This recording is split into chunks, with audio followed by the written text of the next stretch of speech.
What's good, YouTube? This is Austin Sweet here, and you're watching this Real Life with Dakota and Austin. Welcome back to the channel, guys. And tonight, I have a first for you guys. Welcome to the first ever primetime episode of Wrestling Talk. Thank you guys very much for tuning in. This is episode 37 of Wrestling Talk. This is the first edition of, this is actually the first time primetime Wrestling Talk. So tonight, I'm gonna be giving you guys Money in the Bank Fallout. I'm also gonna give you guys a review of Money in the Bank. So, if you don't want spoilers, you might want to click off now. So let's go ahead and get started with the review. Now, Money in the Bank overall wasn't a bad pay-per-view. It was actually a decent pay-per-view. In the opening match, we saw Bayley win the women's Money in the Bank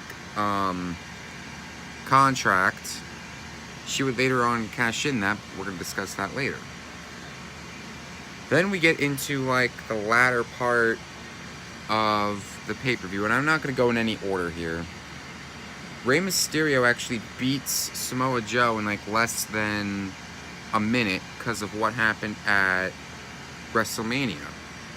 I'm serious. If you don't believe me, Rey Mysterio got squashed at WrestleMania in like a minute flat, which was crazy.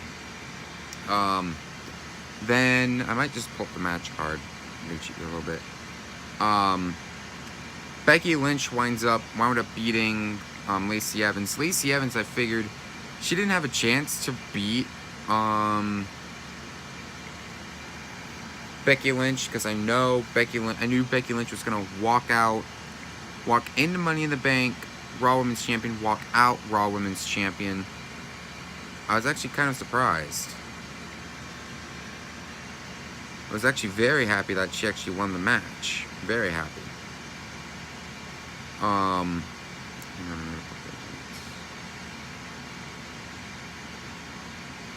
But yeah, you're gonna hear me kind of rant here in a minute. Then we get to the steel cage match, Shane McMahon versus The Miz. This match was alright. I don't know why Shane won the match, and he said he's moving on from The Miz, going on to Roman Reigns, which in my opinion, that's kind of boring. We're going to discuss that in the aftermath as well, but I do have the match card up so I can look off it. Tony Nese defeating Ariya Daivari. Now, this is the first time the Cruiserweights were actually part of the main show. They've been on the kickoff before, but not the main show. So, in my mind, they're getting the justice that they deserve. Tony Nese and Ariya Daivari was a good match. I already told you guys that Becky Lynch beat Lacey Evans. Charlotte Flair beating Becky Lynch for the SmackDown Women's Championship. Bad move right there by WWE. That was a bad move. If I was WWE, I would have had at least Becky Lynch walking out with both of her championships, not just one championship. So kind of bad booking right there. But then Bayley comes in, makes the save, knocks out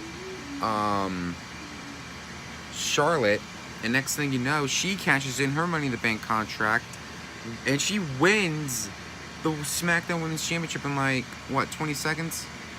Yeah, 20 seconds. That's one of two short matches on the card. We're gonna get to the one here in a minute. Charlotte Flair didn't even hold the championship for like, she only held it for like 1 minute. She held it for like a few seconds, then she lost it. Roman Reigns defeating Elias in 10 seconds. Now this started when Elias was backstage hitting, and he hit Roman with a guitar. Roman came out, Superman punch, threw Elias in the ring, bell rang, spear, it was over. Short match right there. Seth Rollins beating AJ Styles for the Universal Championship. This match was the match of the night, hands down. Hands down. This was match of the night. Because Rollins and Styles, they tore down the house at Money in the Bank, which was amazing. Great match. Kofi Kingston beating Kevin Owens for the WWE Championship. Now remember, this all started when KO technically joined the New Day, because Big E was out injured, he just came back. And then Kofi Kingston winds up shutting up Owens and him winning the match, which was awesome. Now let's go to the biggest pet peeve of the night. Brock Lesnar winning the men's Money in the Bank contract, beating Ali, Andrade, Baron Corbin, Drew McIntyre, Finn Balor, Randy Orton, and Ricochet. Now, I complained about this on my podcast. You can guys go check it out for yourself. So pretty much, Brock Lesnar came in. Ali had his hands on the Money in the Bank contract until Lesnar's music hit. He bolted to the ring, tipped over the ladder, and he won the contract. Sami Zayn couldn't compete in the first place because he was hung upside down. Still have no idea on who did it. So Brock Lesnar won the contract, and he made it like a boombox now or whatever, some stupid reason. It's horrible. Now let's get on to the fallout. The fallout for Money in the Bank. We're going to start with Monday Night Raw because, for one, I keep hearing that Raw was terrible. So Raw, Brock Lesnar finds out that he has a year to cash in the Money in the Bank contract. Like, Lesnar, pay attention. Okay? Pay attention to the Money in the Bank contract and the words within the contract. Read the fine print. It's right there. You can't miss it. I mean, my God. Even worse, we have Shane McMahon versus Roman Reigns at Super Showdown. This build-up was horrible. Build-up was horrible. Little to no build-up at all for Super Showdown. Speaking of which, Super Showdown will be next week's episode, so stay tuned for that. And also, stick around to the end of this video because I have an announcement for you guys. But overall, man, come on, WWE, get a grip. Raw was horrible. SmackDown Live was better. Like, come on. Get a grip on your programming. No wonder AEW is beating you guys. Like, AEW now is 10 times superior than your guys' show.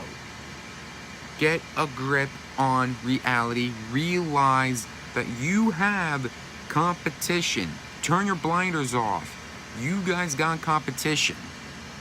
AEW is airing in October, and probably Mr. McMahon 100-1 will probably won't care that competition is coming, and it's coming fast sooner than he thinks. So that'll do it for this episode of Wrestling Talk, and I told you guys I had an announcement to make, so here it is. Starting Friday, actually no, starting next week, the first week of June, I'll be on Storyfire. I'm not leaving YouTube, but mostly some of my videos are going to be on Storyfire. I'm going to be giving you guys, like, content, like, outside of YouTube. Like, I'm going to take you guys in. You guys are going to get, the other side of me. Like, the side that is normally never this excited to shoot videos or is always excited to shoot videos. You're not going to get that, alright? So get ready for that. That'll do it for this episode of Wrestling Talk. Thank you guys very much. We are exactly 3 episodes away from the huge 40th episode of Wrestling Talk, and I can't wait for that. If you guys enjoyed this video, be sure you hit the like button, leave your comments, and above all else, subscribe, tap the bell to turn on notifications so you don't miss the next video, and I will see you guys in the next video.